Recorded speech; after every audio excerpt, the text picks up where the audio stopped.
Ini kalau terang nongih, ini termasuk.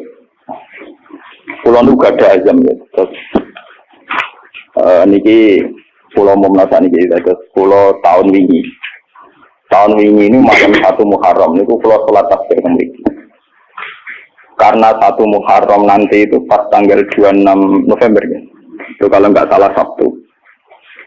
Itu pulau teng Pasuruan, terus pulau wingi 3 bulan yang lalu ini wonten rombongan bis saking Pasuruan itu dulu santrinya bapak, ya wongnya umur-umurnya bapak sekitar umur 60-50.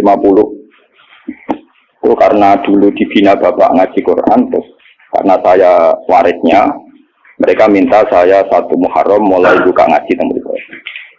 Mereka minta misalnya 1 tahun sekali tidak apa-apa. Misalkan nanti nak kalau sibuk, mau nak umur bisa nak pokoknya nanti. Ini kalau turun dia sih, tak turun dia. Kalau umur bisa, nanti kalau. Tapi nanti kalau mengke kalau tetap sholat tasbih terus mangke jenengan jamaah nggih biasa kata biasane. Terus nanti yang buat negara wajib pateng dalam mengke kalau sholat tasbih yang mriki kula pimpin. Kula kepengin hubungane kula bae jenengan hubungan sujud dengan Allah Subhanahu wa taala. Memang hubungan sujud itu dimulai lewat ilmu, lewat napa? Kayak saya ngaji tafsir. Karena ilmu saya yang paling original saat ngaji tafsir. Apapun hebatnya kados hikam, hayatus sahabat atau kitab-kitab yang saya baca sore, itu kehebatan yang terbatas, sehingga mudah kita paham. Jadi kadang orang-orang itu salah paham. Orang ketika ngaji hikam, ngaji hayatus sahabat, pokoknya kayak ngaji saya sore ini, itu memang orang lebih mudah paham. Karena ilmunya manusia itu terbatas, sehingga orang itu mudah kuat. Tapi sebetulnya yang hakikat ilmu itu ya di Quran itu. Meskipun kadang kita tidak paham, gak karpe, tapi itu hakikatul ilmi. Semua ilmu ya ada di Nabi. Saya ini pernah khatam hikam, pernah khatam ihya. Beberapa kitab tasawuf pernah saya baca. Itu memang enak dan saya lebih merasa nyaman. Tapi sebetulnya ada hal-hal yang hilang dalam kondisi sosial nyata. Misalnya begini. Ruhin melarat itu tidak apa-apa. Itu tegir. Orang roh kota, orang roh rumah sakit, gak roh nomor telepon rumah sakit itu tidak apa-apa. Itu tegir wong khusyuk, wong melarat itu raruan. Kayak tidak ada apa-apa. Ini normal-normal saja. Tapi sifat khusyuk ini akan hilang saat ibunya sakit atau istrinya sakit. Ngeteroni rumah sakit di ora di duwe. Yuk tulung koncone ora dipercaya, tekan alamat rumah sakit di ora roh telepone. Ya, nanti status khusyuk jadi haso. Wong ora darani khusyuk tapi nopo? Haso. Paham nopo? Makanya santri-santri yang ngaji kula tak provokasi. Jadi status khusyuk itu bisa hilang dalam kasus sosial yang nyata. Makanya saya ini jadi kiai, saya ini mulai dulu terkenal wong alim. Kenapa saya harus kerja di Jogja? Kulon sadar. Saya misalnya khusyuk, mungkin wong legus kok ngalim ngaji ini istiqomah. Itu ya begitu. Dalam kondisi normal mungkin saya dipuji demikian. Tapi misalnya anak saya sakit parah atau ibu saya sakit parah. Atau rumah sakit duit gak duit, mobil gak duit, alamat gak duit, relasi. Nanti status saya ini bukan orang alim yang istiqomah. Wong wong apa? Wong nulung ibu ora kodak, nulung anake ora kok. Di sini ini terus terjadi kesalahan dalam kitab-kitab tasawuf yang benar. Makanya saya mohon yang senang saya, ngaji saya paling inti tetap di Quran. Meskipun Quran itu ada yang kadang ana pornografi, cara Gus Dur yen ana pornografi. Itu hal yang nyata. Orang tasawuf itu malu membicarakan pornografi. Tapi kalau Quran biasa saja.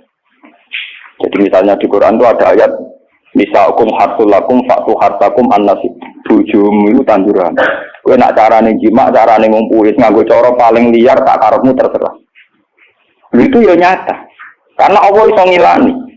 Wong lanang sak soleh-soleh tetap duwe nafsu dan jalan menghilangkan nafsu itu libidonya dia harus ditumpahkan. Dan itu yang halal adalah nopo bu. Artinya itu tetap harus dibicarakan. Dia wae sing iso ngekang zina adalah bu. Tetap dibicarakan. Daripada kowe wiridan sawangane ning pangeran, jebule ambek nahan nafsu, paham ya? Terus aku udah bukan nahan nafsu puncak wiridan, Gusti namati nang swarga kula tak nang ngeloni widadari dari pangeran. Lho gak kangen aku jebule. Kangen apa? Ya ora kurang ajar. Artinya ternyata di balik kekhusyuan dia ada pornografi yang tertulis. Atau jujur be pangeran dari awal ngeloni ibu. Makanya Imam Ghazali mencontohkan, ini contoh-contoh gulatus sufi ya, orang-orang sufi yang ekstrim. Sama masalah uang juga gitu. Orang khusyuk atau mergawe. Yakin nak rezekiku teko lewat wiridan, namanya wiridan. Tapi nang hati ini, aku bolak-balik wiridan duit teko. Berarti dia kan sudah mengkompensasikan wiridannya dia dengan tiwalet rupa-rupanya selama ini duit teko. Semakin sering ono duit teko dhewe, semakin semangat wiridan, mergo jago wiridane jaspleng.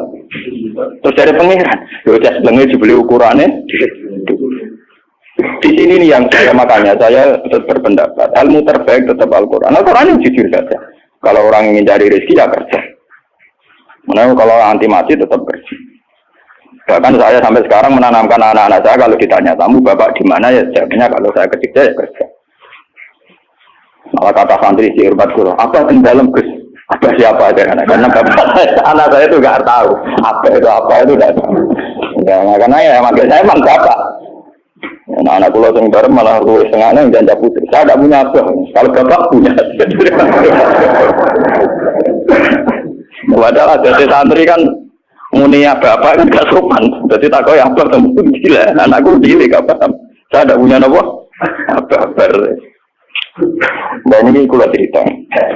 Nanti biar sampean tahu silsilah ilmu saya. Saya ini umurnya sudah 40 lebih, makanya hidup saya anggap saya mulai sekarang. Ya, dan saya paling sering sholat itu ya sekarang. Itu begini, misalnya ngeten ini yang masalah nyatanya. Kalau nunggu akhir-akhir ini biasanya ya sinau, kalau tiap hari gitu. Cuma akhir-akhir ini lebih intensitas saya lebih sinau. Ketika saya baca hadis termasuk alamatnya kiamat, itu banyak zina. Terus yang kedua itu wayur faul ilmu. Dan ilmu itu hilang. Ilmu apa? Hilang. Dulu pulau baca itu di Bukhari di Muslim itu nangis sejadi-jadi. Pulau bereling hadis itu nangis dan saya takut anak-anak saya nanti, anak cucu kita nanti akan mengalami masa kebodohan masalah. Kebodohan masalah misalnya gini ya, nanti kalau ulama tidak cerewet hadis pulau, tidak mau ngomong hukum, itu nanti uang kuwalak-walik. Jadi misalnya begini, ini saya ngomong di mana-mana, terutama sama santri-santri saya ngomong di mana-mana. Dalam kasus maksiat itu ya ada etika. Misalnya orang yang di niklab atau orang yang misalnya yang order orang nakal, itu juga ada aturannya. Misalnya Rukin daftar dulu, ya Rukin yang dapat dulu. Setelah itu Mustafa, setelah itu Mas Tri. Nanti yang gelem antri namanya anak baik. Rukin itu anak baik karena mau nopo antri. Nanti yang transaksi dan bayar namanya anak baik. Mereka dekne yo hasil zina yo bayar namanya anak baik. Kuatirku nanti kalau ilmu itu sudah hilang, nanti kemaksiatan sudah ada. Sing ono buat dilema baik. Dia tetap zina tapi dilema baik karena dia zinanya ya bayar ya mau antri. Paham ya? Orang melihat konser yang pornografi, yang mempertontonkan aurat.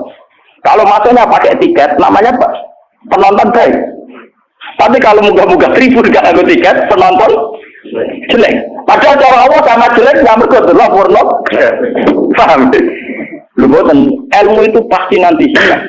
Dan itu yang pasti dimaksud Rasulullah wahir faul ilmu. Ilmu itu nanti hilang oleh etika sosial. Meskipun dalam etika itu terjadi kebobrokan agama. Itu yang paling saya takut. Nanti itu kebaikan itu dalam keburukan. Yaitu tadi orang nonton konten pornografi asal kamu bayar dianggap penonton baik. Kamu nonton, kok ngaruh dan bayar. Terus tengok penonton itu baik sekali. Wajar dulu ngiler perkara pornografi. Tapi karena dia bayar dan anteng dianggap penonton. Karena dia dilem orang baik, dia tidak pernah introspeksi. Kalau perilakunya salah. Paham ya? Nanti itu pasti maksudnya Rasul itu begitu. Itu di sarah-sarah ada, tapi saya memahami begitu. Nanti pasti hilang. Makanya saya bersumpah sampai saya mati pun saya akan ngomong ilmu. Meskipun ulama kayak saya itu tidak populer. Saya itu sering dikritik sama teman-teman saya rezekinya dari pidato. Gus ini apa jenah ragilum pidato? Nggak ini kalau pidato gak pede. Nanti nuntut tengah mahku loh. Gak jawab tenan, gak siap. Ngerugak gue loh jawabanku. Gak usah aku sekali terang, satu aku rarok, ya, tapi tetap sering pidato. Iya, macam-macam ya. Nggak gini terus kalau tenangan. Jadi Wayur faul ilmu itu begitu. Ilmu itu akan hilang karena kalah oleh etika. Etika dalam kemaksiatan tadi. Makanya saya pernah punya santri, dia itu punya toko, ya toko konten. Dia ngeluh ke saya coba. Sebelum Dewi jenengan itu benar. Jadi wong soleh itu butuh nyali. Tapi ya, ini cerita. Pegawai negeri PNS itu kan punya gaji tetap, paham ya? Di gaji apa? Rasa tersinggung, harus biasa wah ini. Anggapnya mau menghargai pangeran, gue tak kayak itu. Lagi apa modal lo? Itu ya toh. Ini satu murah. Dia itu punya toko kan. Ya itu pegawai PNS ada bulan gaji, paham ya? Gue dia dikit. Terus itu lah. Wongnya rokan gue secara teori santri yo. Buka aurat jenenge rokan. Tapi tak belajar itu bayar. Jadi tak pembeli yang baik. Tidak jatuh ya rokan, kautan ketat, tapi pembeli yang baik. Mereka enggak. Kalau ditotok, soalnya begitu yang musola itu